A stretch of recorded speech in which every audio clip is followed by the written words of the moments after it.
ಹರಿದ್ವಾರ ಕಾಶಿಯಲ್ಲಿ ಗಂಗಾ ಆರತಿ ನಡೆಯುವಂತೆ ಹುಬ್ಬಳ್ಳಿಯ ಶ್ರೀ ಸಿದ್ದಾರೂಢ ಮಠದಲ್ಲಿ ಆರೂಢ ಆರತಿ ನಡೆಯಿತು. ಆರೂಢ ಗಂಗಾ ಆರತಿ ಕಾರ್ಯಕ್ರಮಕ್ಕೆ ADC Geetha Kalaburgi, DCP Mahaninga, Nandagavi, trust committee ಅಧ್ಯಕ್ಷ ಚನ್ನವೀರ ಮುಂಗಿರವಾಡಿ ಸೇರಿದಂತೆ ಹಲವು ಗಣ್ಯರು ದೀಪ ಬೆಳಗಿಸುವಂತಹ ಮುಖಾಂತರ ಚಾಲನೆಯನ್ನು ಕೊಟ್ಟರು. ಸಿದ್ದಾರೂಢರ ಮಠದ ಟ್ರಸ್ಟ್ ಸತತ 2 ವರ್ಷಗಳಿಂದ ಆರೂಢ ಗಂಗಾ ಆರತಿ ನಡೆಸ್ತಾ ಇದ್ದು ಸಾವಿರಾರು ಭಕ್ತರು ಆಗಮಿಸಿ ಕಣ್ತುಂಬಿಕೊಂಡರು.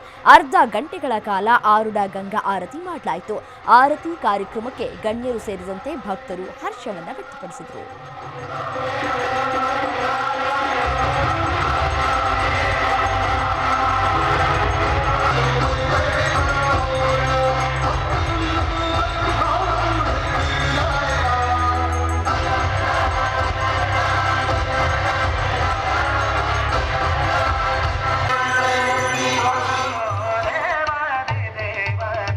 ಸಿದ್ದಾರೂಢ ಮಠದಲ್ಲಿ ಸದ್ಭಕ್ತರಿಗೆಲ್ಲ ಒಂದು ಸಿದ್ದಾರೂಢ ಆರತಿ ಅಂತ ಹೇಳಿ ಮಠದ ಟ್ರಸ್ಟಿಗಳು ಒಂದು ವಿಚಾರ ಮಾಡಿ ನಮ್ಮ ಅಧ್ಯಕ್ಷರು ಮತ್ತು ಎಲ್ಲ ಟ್ರಸ್ಟಿಗಳ ನೇತೃತ್ವದಲ್ಲಿ ಎಲ್ಲ ನಮ್ಮ ಮಠದ ಭಕ್ತರು ಈ ಒಂದು ಆರೂಢ ಆರತಿಯನ್ನು ನೋಡಲಿ, ಆನಂದಿಸಲಿ ಅಂತ ಹೇಳಿ ಆರಂಭಿಸಿದ್ದಾರೆ. ಯಾಕೆಂದರೆ ನಾವು ಗಂಗಾ ಆರತಿ ಕೇಳ್ತಾ ಇದ್ದೀವಿ, ತುಂಗಾರತಿ ಕೇಳ್ತೀವಿ, ಆದರೆ ನಮ್ಮ ಜನ ಅಲ್ಲಿ ಹೋಗಿ ಆನಂದಿಸಲಿಕ್ಕೆ ಕಷ್ಟ.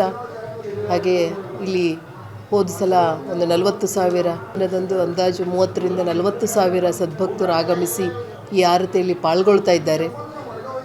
ಆ ಎಲ್ಲ ಭಕ್ತರಿಗೆ ದೇವರು ದಯಪಾಲಿಸಲಿ, ಕರುಣಿಸಲಿ ಅಂತ ಈ ಒಂದು ಸಂದರ್ಭದಲ್ಲಿ ನಾನು ಹಾರೈಸಲಿಕ್ಕೆ ಇಚ್ಛೆಪಡ್ತೀನಿ.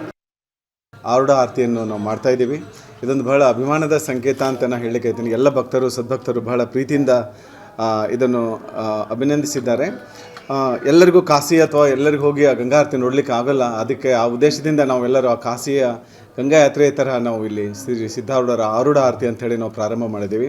ಹೋದ ತಿಂಗಳು 18ನೇ ತಾರೀಕು ನಾವು ಫಸ್ಟ್ ಅಮಾವಾಸ್ಯೆಗೆ ಆರೂಢ ಆರತಿಯನ್ನು ಪ್ರಾರಂಭ ಮಾಡಿದ್ವಿ. ಬಹಳಷ್ಟು ರೆಸ್ಪಾನ್ಸ್, ಇಷ್ಟ ಅಭಿನಂದನೆಗಳ ಮಹಾಪುರ ಅಂತ ಹೇಳ್ತೀವಿ. ನಮ್ಮ ವಿಶೇಷತೆ ಏನಂದರೆ ಕೊಪ್ಪಳ ಅಜ್ಜರು ಸಹ ನಮಗೆ ಕಾಲ್ ಮಾಡಿದರು, ಇಲ್ಲ ಇದೊಂದು ಒಳ್ಳೆಯ ವಿಶೇಷ, ನಮ್ಮ ಧರ್ಮ ನಾವು ಕಾಪಾಡಬೇಕು, ಸೊ ಅದಕ್ಕಿಂತ ಅದೆಲ್ಲ ನಡೀತಾ ಇರಬೇಕು ಅಂತ ಹೇಳಿದರು.